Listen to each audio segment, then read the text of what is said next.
Hello YouTube, this is a video on how to get the best out of the stock pickups in your guitar. I've got my PRS SE here in front of me, and here are the stock pickups. Now they're pretty good pickups, and they're really good quality, and they sound really clear and punchy, but they're quite scooped, and that's not normally the sort of sound I go for. So I started messing around with them, and now I'm going to show you how to get the best out of your stock pickups. Now the first thing you can consider is pickup height, which is the distance between the pickup and the string. Normally, I've found the lower the pickup, the more bass response you get, and obviously the lower output it is because it's further away from the string. The higher it is, the reverse is true. You adjust the pickup height using the screws, one there for that side and one there for that side. And it's worth messing around with because you can't damage anything. The only thing I would note with this is you've got to make sure that if you've got two pickups that they're set so the volumes between the two are roughly equal.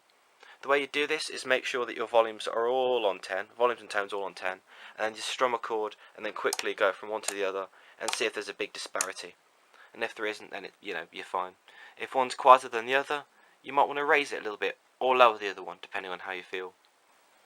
The second thing I'm going to talk about is the adjustable pole pieces. Right here. When you get a guitar, these will be probably screwed right into the body. But if you want your guitar to have a little bit more mid-range push, then what you can do is raise them just a little bit. And this makes your guitar sound a bit warmer, well to me anyway, and rounder. And if you don't like it, you can just screw them back down, it's fine. When you raise them, there will be a little bit of wax that comes out from the pickup from the inside, but don't panic, it's perfectly fine. You're not going to damage anything, everything's perfectly fine, just wipe the wax off. And yeah, I find this has really helped these pickups, and I think you might find it helps as well, especially with Epiphone pickups, which I find are a little bit weak sometimes. The next thing I'm going to talk about is pickup covers. Adding a pickup cover does affect the pickup sound. In the 50s, Gibson used to have raw nickel pickup covers on their pickups, and that used to not really affect the sound a lot, but it used to sort of smooth over the edges and make it sound a bit rounder and sweeter.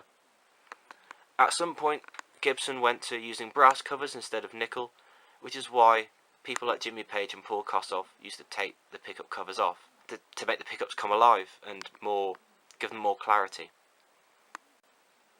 Do remember though, if you're adding pickup covers to your pickup, you might have to get it potted in wax, just to make sure all the air bubbles are gone. Otherwise, the pickup can become microphonic with the cover, and you'll get feedback. If you take the pickup covers off your pickup, you don't need to worry about that sort of thing. It'll be fine. So those are all the mods you can do to your pickups that are reversible, and you won't damage anything, and it's great fun messing around with it, and just see what comes out, see what you like, see what different sounds you can get out of your stock hardware. I hope this video has helped. Leave any questions in the comments. Bye!